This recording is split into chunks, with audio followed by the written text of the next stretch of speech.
Hello everyone, आज से हम एक नई सीरीज स्टार्ट करने वाले हैं जहां पर मैं आपको समझाऊंगा कि कैसे मैं एक कंपनी का पूरी तरीके से एनालिसिस करता हूं। जब से मैंने यूट्यूब चैनल चालू किया है तब से मुझे कई लोगों ने पूछा है कि तुम कैसे एनालिसिस करते हो वो बताओ। तो आज से हम यही समझेंगे, जितनी भी कंपनीज का एनालिसिस मैं करूंगा उतनी सब कंपनीज का मैं आपको पूरा एक डेडिकेटेड वीडियो बताऊंगा कि कैसे मैंने इंफॉर्मेशन ढूंढा, उसको कैसे एनालाइज किया और रिजल्ट्स क्या निकले वो भी मैं आपको उसी वीडियो में पूरी तरीके से बता। आज की वीडियो में हम एनालाइज करेंगे मैज़गांव डॉग को। पिछले पूरे हफ्ते में शॉर्ट्स के थ्रू मैंने मैज़गांव के इंपॉर्टेंट एस्पेक्ट्स को आपको समझाया। अगर वो आपने नहीं देखा हो तो उसे जरूर देख लेना। आज के वीडियो में हम इन डिटेल समझेंगे कि कैसे मैंने उसका पूरी तरीके से एनालिसिस किया और एंड में उस एनालिसिस का क्या रिजल्ट निकला वो भी आपको समझ आ जाए। बिना देरी किए let's start with the video. जैसे कि आप ये स्क्रीन पे देख सकते हो कि मैंने मैज़गांव के बारे में पूरा इन डिटेल एनालिसिस किया है। मैज़गांव क्या होता है, उसके फाइनेंशियल्स कैसे हैं, मैनेजमेंट इंफॉर्मेशन, उसका रेम्यूनरेशन का एनालिसिस, इंडियन शिपिंग इंडस्ट्री मतलब इंडस्ट्री का एनालिसिस, कॉम्पिटिटर्स का एनालिसिस और लास्ट में मैंने किया है रेशियो का एनालिसिस। तो हम समझेंगे कि ये डेटा मैंने कैसे एक्सट्रैक्ट किया। जब भी किसी कंपनी का एनालिसिस करने जाओ तो उसके मेन 5 पॉइंट्स होते हैं जो एनालाइज करना जरूरी होते हैं। फर्स्ट होता है कंपनी के फाइनेंशियल्स, उसके बाद में आते हैं कंपनी का मैनेजमेंट, थर्ड होता है कंपनी के कॉम्पिटिटर्स, फोर्थ है इंडस्ट्री, जिस इंडस्ट्री में कंपनी काम कर रहा है, और फिफ्थ और लास्ट होता है रेशियोज, कंपनी के रेशियोज हमें एनालाइज करने हो। तो इन पांचों एस्पेक्ट्स का डेटा कैसे मैंने एक्सट्रैक्ट किया पहले वो हम समझते हैं, उसके बाद एनालिसिस का पार्ट हम दूसरे पार्ट में समझेंगे। फर्स्ट हम लोग को देखना है फाइनेंशियल्स। बट फाइनेंशियल्स देखने से पहले आपको पता होना चाहिए कि कंपनी करती क्या है। आपको बेसिक एटलीस्ट समझ में आना चाहिए कि अगर कोई कंपनी का मैं एनालिसिस कर रहा हूं तो वो कौन सी इंडस्ट्री में है, उसके कॉम्पिटिटर्स कौन कौन से है, उसका काम क्या है, वो जरूर समझ लेना चाहिए। तो फर्स्ट आपको समझना पड़ता है अबाउट अ कंपनी। तो जैसे मैंने मैज़गांव का एनालिसिस किया है तो मैंने मैज़गांव के बारे में कुछ मेन पॉइंट्स जो है वो मैंने जॉट डाउन किए। अब ये मेन पॉइंट्स आपको कहां से मिलते हैं वो हम समझते हैं। फर्स्ट मेजर सोर्स जहां से आप डेटा एक्सट्रैक्ट कर सकते हो और रिलायबल सोर्स है वो होता है स्क्रीनर। अब स्क्रीनर के अंदर अगर आप जाओगे तो मैंने यहाँ पे बना के रखा है, बुकमार्क करके रखा है। स्क्रीनर पे जाने के बाद में आपको सर्च फॉर कंपनी करना है, तो आप अगर मैज़गांव लिखोगे तो आपको सीधा सीधा मैज़गांव डॉग शिप बिल्डर्स पे आ जाएगा। तो अभी यहाँ पर अगर आप राइट साइड में देखोगे तो आपको पूरा अबाउट अ कंपनी मालूम पड़ जाएगा कि मैज़गांव डॉग कब एस्टैब्लिश हुआ, उसका क्या काम है। अगर उसके की पॉइंट्स के अंदर अगर आप जाओगे तो आपको मालूम पड़ जाएगा कंपनी कितने शिपिंग यार्ड्स है, कितने वॉरशिप्स है, उसका रेवेन्यू सोर्स कौन कौन सा है। जैसे यहाँ पर आप देख सकते हो कि शिप कंस्ट्रक्शन में उसका 98% रेवेन्यू सोर्स है, शिप रिपेयर से वो सिर्फ 2% कमाता है।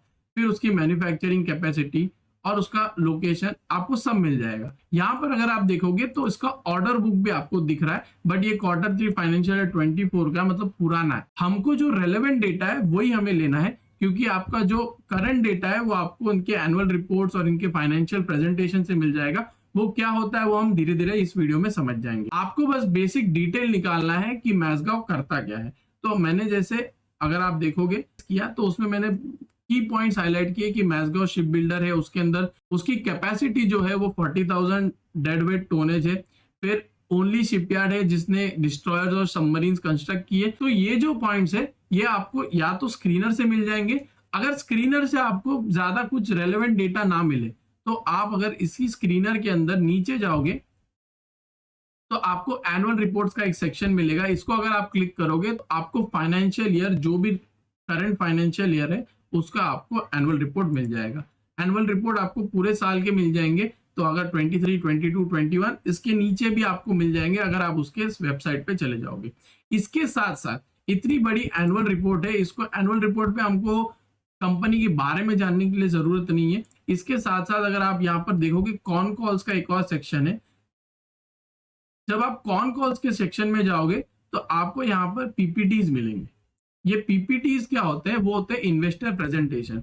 मतलब जो भी आपके फाइनेंशियल मतलब एनुअल रिपोर्ट में दिखाया गया है वही डायरेक्टली आपको शॉर्ट वर्जन में पीपीटीज में दिखाते हैं।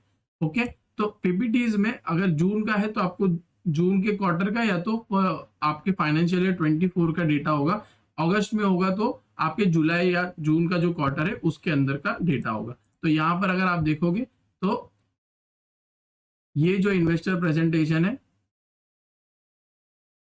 इसमें आपको Q4 का पूरा परफॉर्मेंस दिया गया, मतलब ये आपको Q4 मतलब मार्च 24 का ये डेटा है, Q1 मतलब जून 24 का डेटा नहीं है। तो इसमें आपको समझ आ जाएगा कि कंपनी करती क्या है। तो जैसे कि आप यहाँ पर देख सकते हो strength of the company, company के बारे में आपको पूरा डिटेल मिल जाता है कि कंपनी करती क्या है, उसका क्या स्ट्रेंथ है, उसके वीकनेसेस आपको नहीं मिलेंगे, वीकनेसेस आपको वेबसाइट से ढूंढने पड़ेंगे, खुद के एनालिसिस से समझना पड़ेगा, बट आपको स्ट्रेंथ के बारे में पता चल जाएगा, उनके क्या क्या प्रोडक्ट्स है, प्रोफाइल क्या है, पूरा आपको समझ आ जाएगा।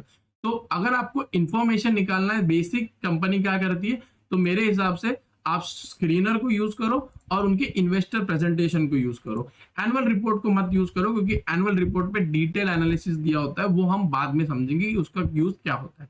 तो इसके अंदर से आपको मालूम पड़ेगा कंपनी करती क्या है। तो मेन दो सोर्स है, एक है स्क्रीनर, एक है इन्वेस्टर प्रेजेंटेशन। सेकेंड आता है फाइनेंशियल। अब फाइनेंशियल्स को डाउनलोड करने का बहुत इजी तरीका है, इसमें भी हम स्क्रीनर को यूज करते हैं।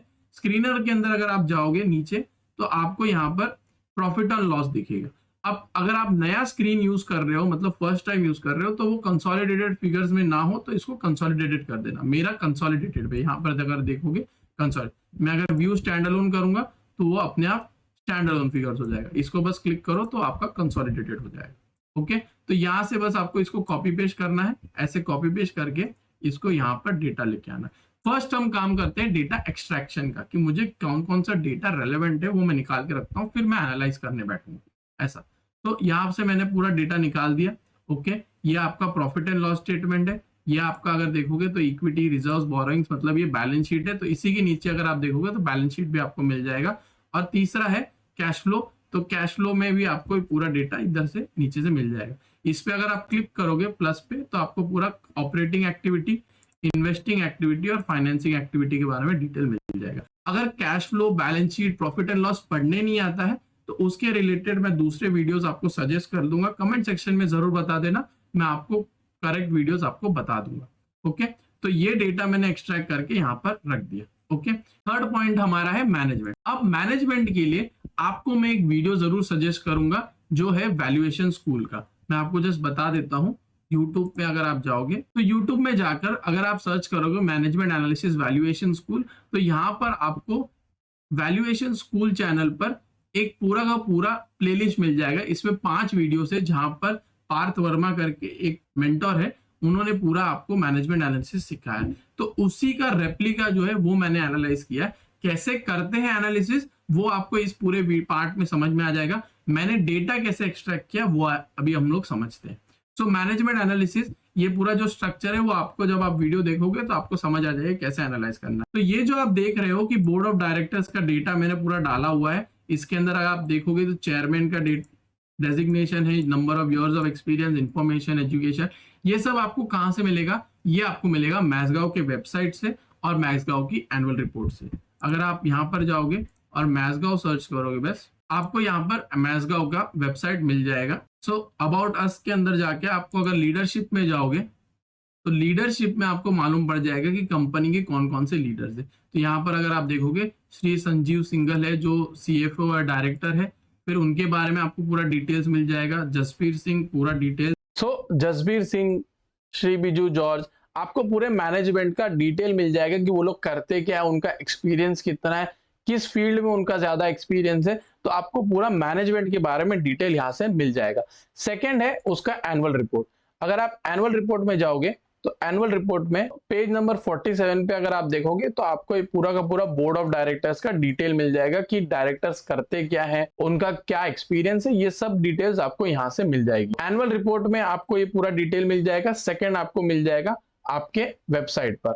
तीसरा है उसकी प्रेजेंटेशन में, किसी प्रेजेंटेशन, किसी कंपनी के प्रेजेंटेशन में मैनेजमेंट के बारे में डिटेल दिया होता है। जैसे इसमें अगर आप देखोगे फुल टाइम डायरेक्टर्स के बारे में डिटेल दिया हुआ, ठीक है। किसी कंपनी में होता है, मेजरली में नहीं होता है। तो आपको अगर आपको मैनेजमेंट का एनालिसिस करना है, मैनेजमेंट के बारे में पूरा डेटा कलेक्ट करना है, तो 2 सोर्सेज है। एक है कंपनी का ऑफिशियल वेबसाइट, वहां पर आपको ढूंढना पड़ेगा कि कहां पर है मैनेजमेंट का डेटा। दूसरा है कंपनी का एनुअल रिपोर्ट। मैंने यहाँ पर पूरा डिटेल निकाला हुआ है। यहाँ पर अगर आप देखोगे तो बोर्ड ऑफ डायरेक्टर्स के बारे में कितने इयर्स ऑफ एक्सपीरियंस है उनका, कितना काम करते हैं, सब कुछ मैंने डिटेल निकाल के फिर मैंने एनालाइज किया कि ये कंपनी के अंदर जो मैनेजमेंट है वो वर्थ इट है या नहीं वर्थ इट है। ओके, फिर यहाँ से अगर आप देखोगे इंडिपेंडेंट डायरेक्टर्स का भी पूरा डिटेल निकाला और उनके की मैनेजरियल पर्सन का भी मैंने डिटेल निकाल के रखा है। इसको कैसे एनालाइज करना है इसके लिए मैंने आपको वो वीडियो सजेस्ट की है, जरूर देखें, बहुत वैल्यूएबल वीडियो है। उसके अंदर आपको मैनेजमेंट के बारे में पूरा एनालिसिस समझ में आ जाएगा। उसी के अंदर आपको मालूम पड़ेगा कि मैनेजमेंट का रेम्यूनरेशन एनालिसिस क्या होता है। ओके, सो मैनेजमेंट का रेम्यूनरेशन मैंने वो पूरे एनुअल रिपोर्ट से निकाला। अब कैसे निकालते हैं वो हम देखेंगे। तो मैनेजमेंट का रेम्यूनरेशन निकाला और फिर आइडेंटिफाई किया कि कंपनी अपने मैनेजमेंट को ज्यादा पैसा दे रही है या फिर जितना उसको देना चाहिए उतना ही दे रही। तो जैसे कि मैनेजमेंट का अगर आपको शॉर्ट में अगर आप एनालिसिस समझना चाहोगे तो ये रेड में जो आपको दिख रहे हैं ये मैनेजमेंट में ज्यादा रेम्यूनरेशन लिया है, बल्कि अगर आप देखोगे तो उनका सेल्स ग्रोथ जो हुआ है वो सिर्फ 4% हुआ है, बट उन्होंने उस साल मैनेजमेंट ने रेम्यूनरेशन का ग्रोथ किया है 50%। मतलब उनका जो रेम्यूनरेशन था 100 रुपए से बढ़कर 150 रुपया हो गया। सेम यहाँ पर अगर आप देखोगे 20 में भी सेम ही लॉजिक है कि 6% से उनकी सेल्स ग्रोथ हुई और उनका प्रॉफिट तो नेगेटिव था -11%, फिर भी मैनेजमेंट ने अपना रेम्यूनरेशन बढ़ाया 78% से। लेकिन पिछले 3 सालों में अगर आप देखोगे कंपनी की सेल्स ग्रोथ जो है वो -17% हुई, उसी तरीके से मैनेजमेंट ने भी अपनी रेम्यूनरेशन कम की। उसी तरीके से आप नेक्स्ट ईयर देखोगे, उसका नेक्स्ट ईयर देखोगे। मार्च 24 का मैनेजमेंट रेम्यूनरेशन का डेटा मुझे मिला नहीं है, बिकॉज मेरे पास फाइनेंशियल ईयर 24 का एनुअल रिपोर्ट नहीं मिला। तो वो जैसे मिल जाएगा तो इसमें मैं अपडेट कर दूंगा और अपना एनालिसिस कंटिन्यू करूंगा। तो अब ये मैनेजमेंट का रेम्यूनरेशन जो है वो मैंने कैसे निकाला वो समझते हैं हम पहले। तो अगर आप एनुअल रिपोर्ट में जाओगे, मेरे हिसाब से 24 का ही एनुअल रिपोर्ट है। ओके, सो 24 का एनुअल रिपोर्ट आ गया, तो यहीं से हम लोग निकाल देते हैं, तो मेरा भी डेटा इसमें भर जाएगा। सो रेम्यूनरेशन अगर आप सर्च करोगे अपने पीपीटी के अंदर, तो आप यहाँ पर जैसे जैसे नीचे जाओगे तो आपको एक पूरा का पूरा सेक्शन मिलेगा रेम्यूनरेशन का, जो आपके डायरेक्टर्स को दिया गया है। हाँ, ये देखिए रेम्यूनरेशन ऑफ डायरेक्टर्स, और आपको यहाँ पर पूरा टोटल दिया जाएगा। तो मैं यही पूरा डेटा निकाल के यहाँ पर कॉपी कर लूंगा। ओके, सो अगर आप देखोगे 125, 38, 315 प्लस 113, 99520 प्लस 7409, 463 प्लस 8601, 543। ओके, सो ये आपको मिल गया क्रोर्स में, इसको मैंने क्रोर्स में कन्वर्ट कर दिया। तो इन्होंने कितना लिया है 3.99 करोड़ इस बार इन्होंने अपनी सैलरी ली है। और इसका अगर हम ग्रोथ भी देख लेंगे तो 12% से ग्रो हुआ है, तो मार्जिनल ग्रोथ हुआ है। तो वो अच्छी बात है कि मैनेजमेंट अपनी कंपनी के बारे में ज्यादा सोच रहा है, अपने बारे में कम सोच रहा है। तो सेल्स ग्रोथ जो हुआ है वो 21% हुआ है, प्रॉफिट ग्रोथ जो है वो 73% हुआ है, मतलब मार्जिन अच्छे हुए हैं। और कंपनी ने रेम्यूनरेशन भी स्लाइटली बढ़ाया है, ज्यादा नहीं बढ़ाया है। तो ये आपको यहाँ पर अगर पूरा डेटा मिल जाएगा। तो मैनेजमेंट का रेम्यूनरेशन, मैनेजमेंट के बारे में पूरा डिटेल्स आपको मिलेगा उनके एनुअल रिपोर्ट से, उनकी कंपनी वेबसाइट से, और मोस्टली किसी किसी रेयर केसेस में आपको उनके इन्वेस्टर प्रेजेंटेशन। थर्ड सेक्शन में आ जाते हैं कंपनी की इंडस्ट्री। उस इंडस्ट्री में क्या ग्रोथ होने वाली है उसको हमको एनालाइज करना है, उससे रिलेटेड जो भी डेटा है वो हमको एनालाइज करना है। तो यहाँ पर अगर आप देखोगे ये जो भी डेटा पॉइंट्स है ये मैंने बहुत सारे वेबसाइट्स को सर्च करके सब कुछ डेटा निकाल के मैंने ये किया हुआ है। तो अगर आपको इंडस्ट्री के बारे में समझना है तो आपको सब गूगल करना है, गूगल करते रहो तो आपको डेटा मिल जाएगा।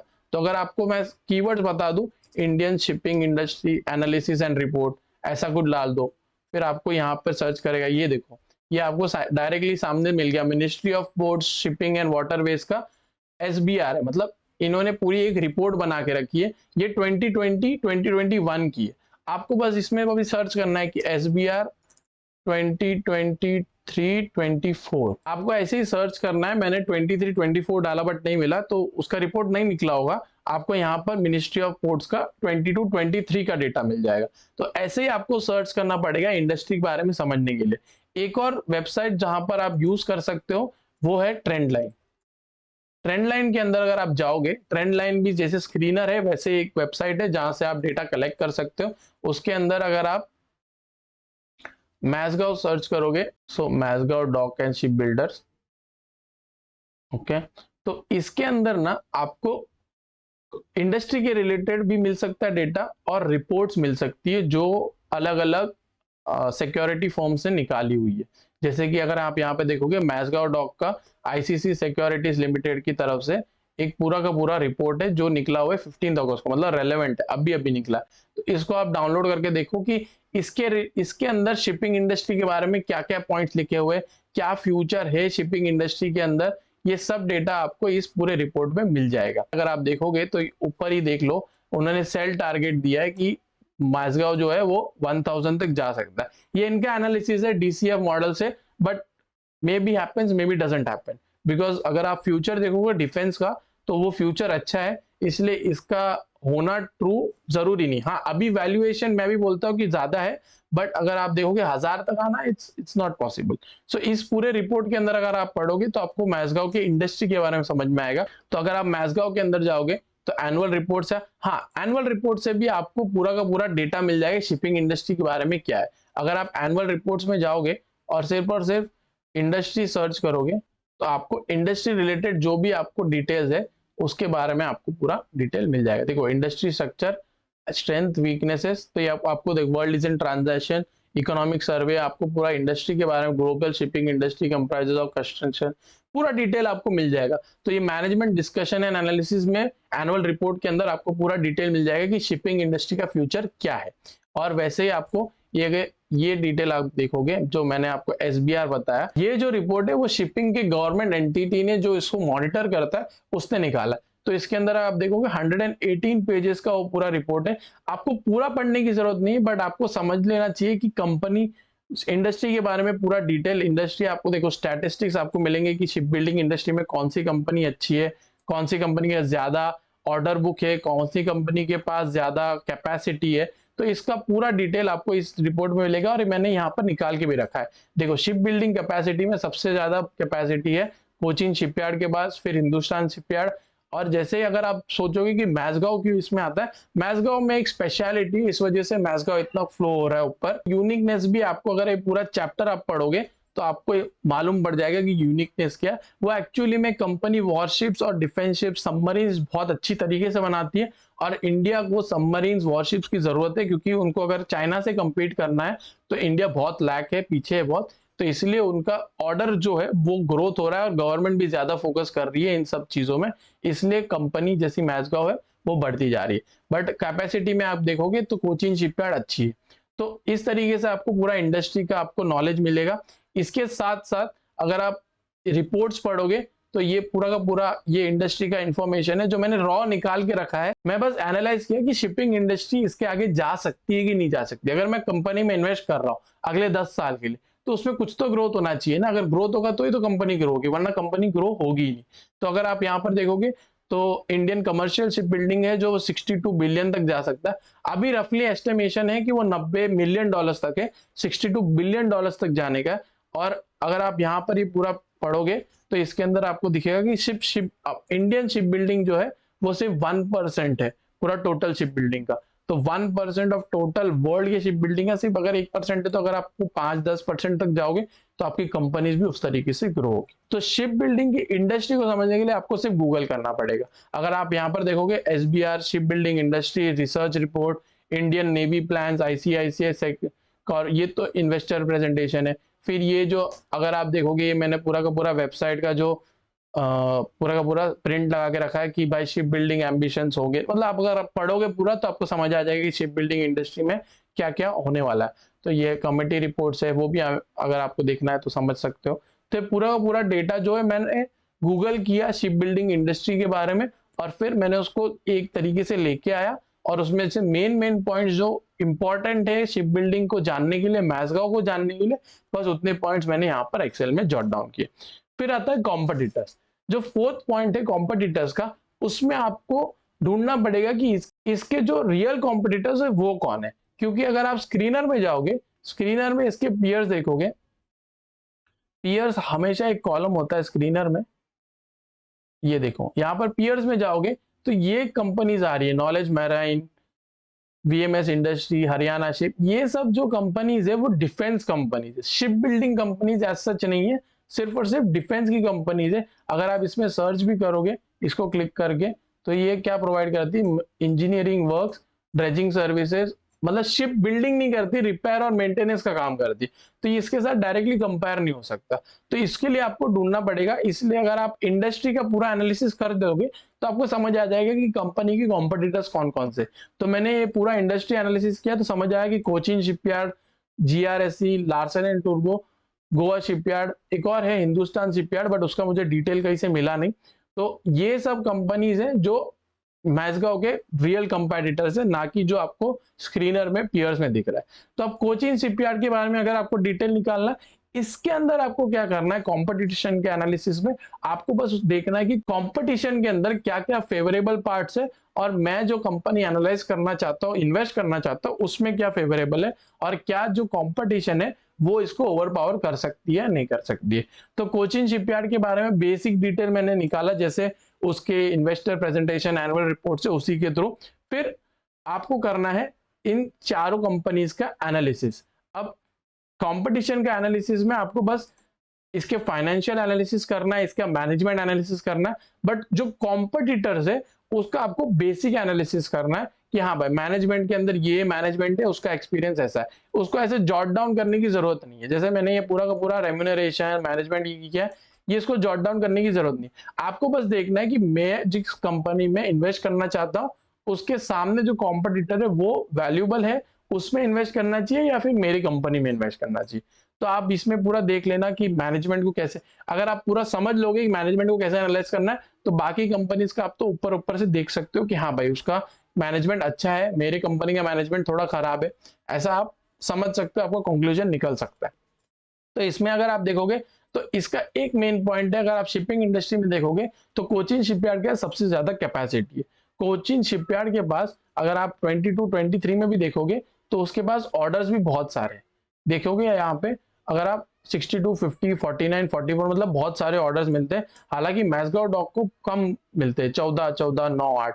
अगर आप देखोगे तो कोचिन शिपयार्ड को ज्यादा ऑर्डर्स मिलते हैं प्राइवेट कंपनी से, मतलब कमर्शियल जो भी है वो कोचिन शिपयार्ड को ज्यादा मिलता है। और अगर आप इंडस्ट्री का पूरा एनालिसिस समझ चुके हो तो यहाँ पर मेन पॉइंट पहला ये कि आपका कमर्शियल शिप बिल्डिंग है वो $62 बिलियन का होने वाला। अगर आपका कमर्शियल शिप बिल्डिंग $62 बिलियन होगा तो आपकी जो कमर्शियल कंपनी जो कमर्शियल शिप्स बनाती है वो कंपनी आपकी बढ़ेगी। मैसगांव स्पेसिफिकली सिर्फ डिफेंस के लिए बनाती है, इंडियन नेवी के लिए बनाती है, बट कोचिन शिपयार्ड है वो बाहर देशों के लिए भी बनाती है, अपने इंडियन जो कमर्शियल प्लेयर्स है उनके लिए भी बनाती है। तो इसमें कोचिन शिपयार्ड का देखा जाएगा तो एक फेवरेबल आइटम है कि वो कमर्शियल वे में ज्यादा है।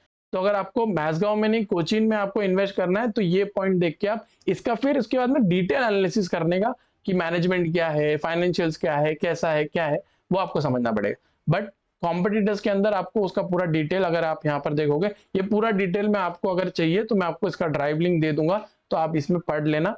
तो मैंने जैसे एनालाइज किया ये जो भी डेटा है आपको सेम टू सेम इसके इन्वेस्टर प्रेजेंटेशन, इसका अगर आप एनुअल रिपोर्ट पढ़ लोगे, इसके कंपनी के बारे में चले जाओगे, हिंदुस्तान शिपयार्ड का कोई मुझे बता दे तो वेल एंड गुड, क्योंकि मुझे कहीं से भी डेटा नहीं मिला, इसके वेबसाइट में भी नहीं चल इसका वेबसाइट भी नहीं चल रहा है।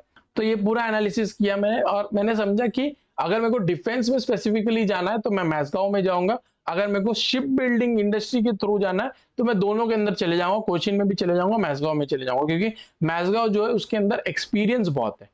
अगर आप देखोगे यहाँ पर 35 years of experience, 24 years of experience, इतना एक्सपीरियंस है, तो अगर उनको कमर्शियल लाइन में भी घुसना है तो आराम से घुस जाएंगे। फिर आता है लास्ट पॉइंट, रेशियो एनालिसिस। अब रेशियो के पॉइंट्स जो है ये पूरा डेटा अगर आप देखोगे तो मैंने यहाँ पर पूरा डेटा निकाल के रखा है, कोचिन शिपयार्ड, जीआरएससी, मैसगांव, जो मेन 3 कंपनीज मुझे लगी उसका मैंने पूरा डेटा निकाल दिया। वो कैसे निकलेगा, बहुत सिंपल है, आपको गूगल करना है और उसमें डालना है मैसगांव की फाइनेंशियल रेशियो।